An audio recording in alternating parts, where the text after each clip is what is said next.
The part of Jackie Spaulding is now being played by Carrie Mowry. Look who I found on the unemployment line. Don't tell me you're applying for a job here at the shop now. No, I just told Aunt Jackie I'd help unpack some cartons. And put up some new stock on some shelves. Well, that's good. We can use all the help we can get around here. Well, you got a lot of color this morning, Evie. A couple more days at Ed's pool, and you'll really have a gorgeous tan. Well, thank you. We had a good time anyway, didn't we? We had a good talk, Philip, I think. Yeah, we did. Thanks for saying the things you did. They really helped. Good. Evie, has Justin called? No, not yet. Why? Well, Philip and I have been anxiously waiting to see if he'll be able to leave on vacation tomorrow. Aunt Jackie, I still don't understand why you won't go up there if Justin goes. It's not that I don't want to, Philip. Then why don't you? I can teach you how to fish, and we can go swimming every day. And there's a canoe that comes with the cottage. And I have a shop to run and responsibilities here. But if Justin doesn't take me and you do, you'll be away from the shop anyway. You drive a very hard bargain, young man. I'd love to stay the whole 2 weeks with you. But I really can't, Philip. Oh, you understand, don't you? Not really. Well, why don't I explain it while we unpack those cartons, okay? Well, you can try, but I'd rather have both of you up there. Look, why don't you get started, and I'll come in a few minutes. Now, everything's in the storeroom. Yeah, the cartons are right behind the door on the left when you go in, okay? Okay, thanks.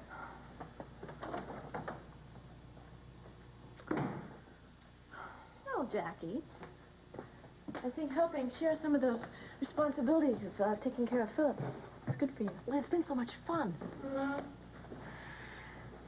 But I don't think it's such a good thing when I get so attached to another person's child.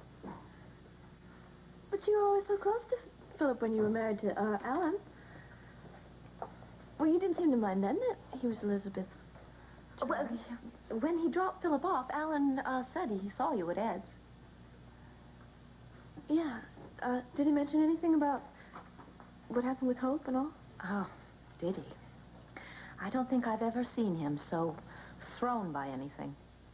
But did she just leave without any reason at all? Well, one minute she was going in the kitchen to get a drink for Philip, and the next minute she was gone. I wonder what could have happened. Well, Alan said he checked with Emily, and Hope hadn't gone home.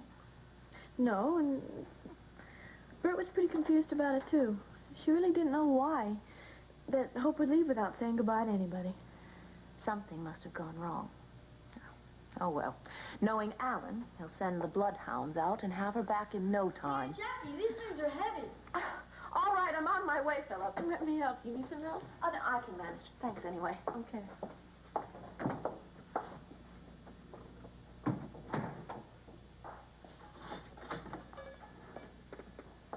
Hello, Eve.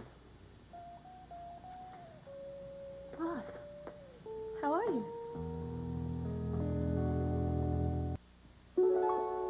We'll continue with part 2 of The Guiding Light in a moment.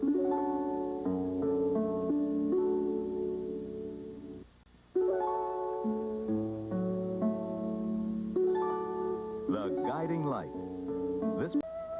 And anyway, I think the thing that finally did it for me was when Ed reminded me that I've been letting a lot of things slide so I can make time to coach for Morgan. And I can't afford to do that. I mean, not with med school and my job here staring me in the face. Is that what you tried to explain to Morgan? Yeah, and I don't need to tell you how she turned that around.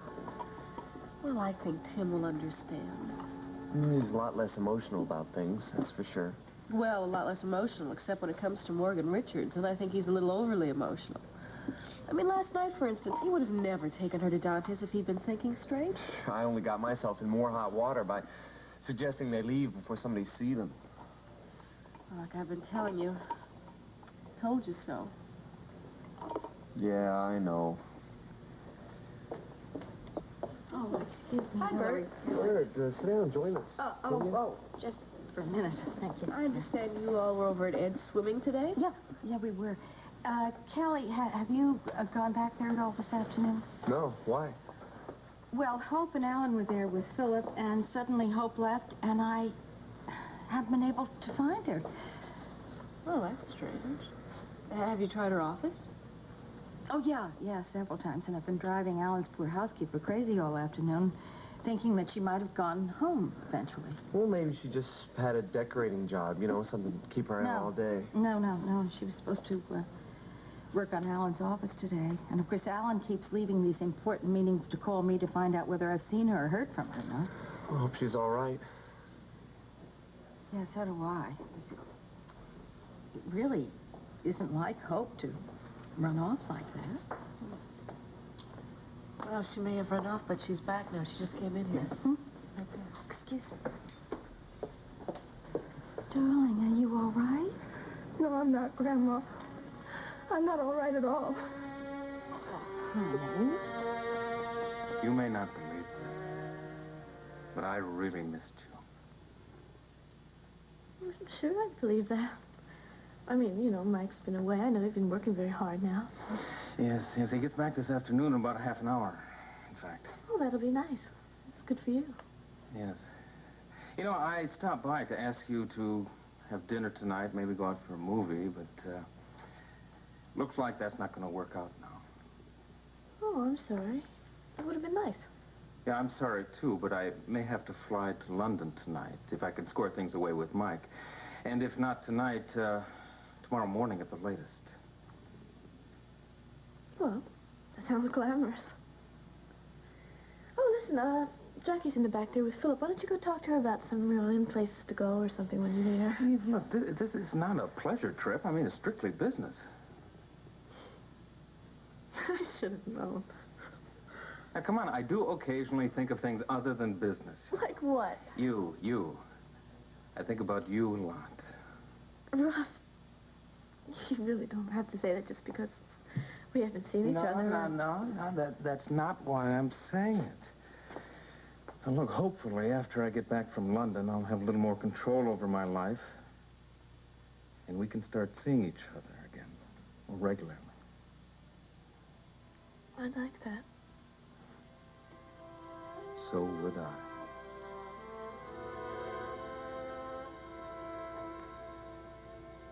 But I couldn't face Alan, Grandma, not after what I heard him say to Vanessa on the phone. I just had to get out of there and collect my thoughts.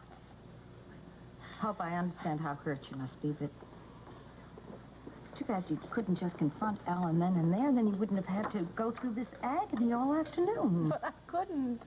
Don't you know that he arranged his code with his secretary so that Vanessa could talk to him anytime she wanted to? I mean, don't you know how hurtful and humiliating that is? Yes, I know, darling. But I still think you owe Alan the right to explain the whole story himself and explain his side of it. I already heard his side of it when he was talking to Vanessa. No, you didn't. You heard one side of a conversation. What does it matter? I already know what's going on. I mean, I don't have to hear what Alan's new explanation is going to be. I want you to know that he's been absolutely frantic with worry ever since you walked out. Good. Let him be frantic for a change. Oh, Hope, you don't mean that. Yes, I do. And I want him to go on being frantic while I go away and try to collect my thoughts before I come back and face him. What have you been doing with yourself all afternoon? I got in my car, and I drove around, and I wanted to go talk to Amanda because she's the only person who understands exactly how I feel about Vanessa. But you know where she was? She was in a meeting with Alan and Vanessa all afternoon. Well, I'm sure that you'll be able to reach her at home later. No, I won't be able to. That's why I came to see you, to tell you what I'm going to do. And what's that? I am going to get in my car, and I am going to drive and drive until I find someplace where Alan will never be able to find me. Oh, Hope, I wish you wouldn't, dear. Grandma, I have to. Don't you see? I have got to go somewhere and collect my thoughts before I can come back here. Haven't you learned yet that running away never solved anything? Look, it may not solve a problem, but at least I'll have the peace and quiet to collect my thoughts. And what about your father? He's going to be here in a little while, and he's going to want to see you. Grandma, I can't face my father. He'll take one look at me and know exactly what's going on. And then he's going to say to me, I told you so, or I told you you should have never married him, and I couldn't deal with Now, that. you know your father would never say those things to you. You know it. Look, maybe not, Grandma, but he would store it up and use it as evidence against Alan later on, and you know I couldn't take that, and I have too much to contend with right now. Hope, if Alan asks, and I'm sure he will, I am not going to lie to him. Well, you won't have to because you're not going to know where I am. But I want you to please tell Alan not to try to find me because he never will.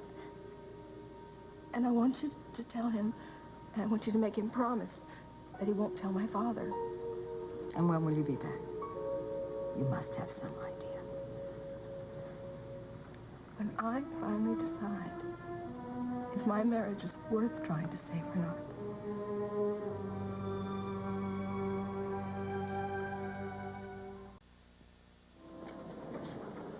Oh, that was fast. Well, surgery went smoothly, and the patient is doing fine in recovery.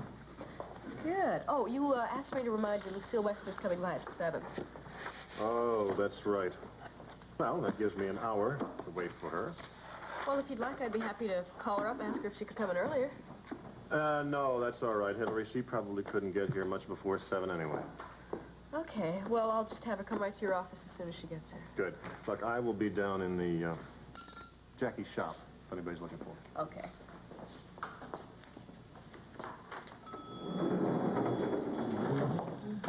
Oh, Dr. Mahler. Sorry. Goodness. It's all right. No harm done. Next time, I suggest you look where you're going. Yeah, tell me about it. All right, I came here to see if you wanted to do anything special tonight. Anything that would lift your spirits. Well, Ed said something about, well, I could have the group over at his house if I wanted. Good. All right. We always have fun there. Yeah, we do. Hey, listen, let's don't do that. Let's do something really different. Why don't we pack up the car and go up to Laurel Falls, okay? I mean, Floyd can bring his guitar, and we can always count on Nola for a few funny stories. Well, Katie's always up, so she should come with... Wait a minute. Now, what's my contribution going to be to this little wingding you're planning? What it always is. Gentleness and support. Well, that seems like a pretty low-key contribution compared to everybody else's. Not as far as I'm concerned. It's the most important one of all.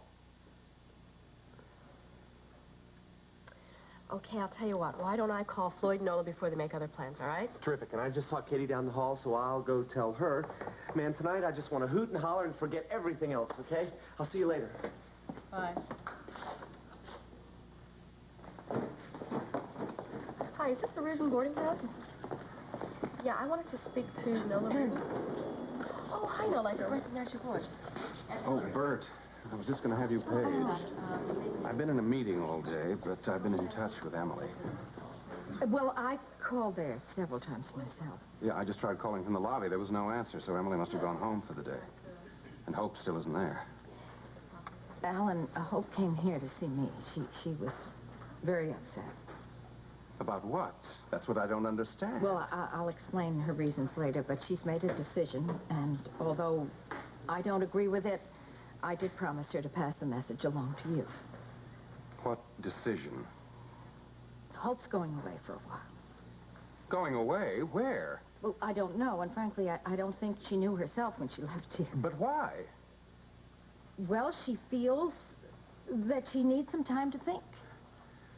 Think about what, Bert? That's what I don't understand.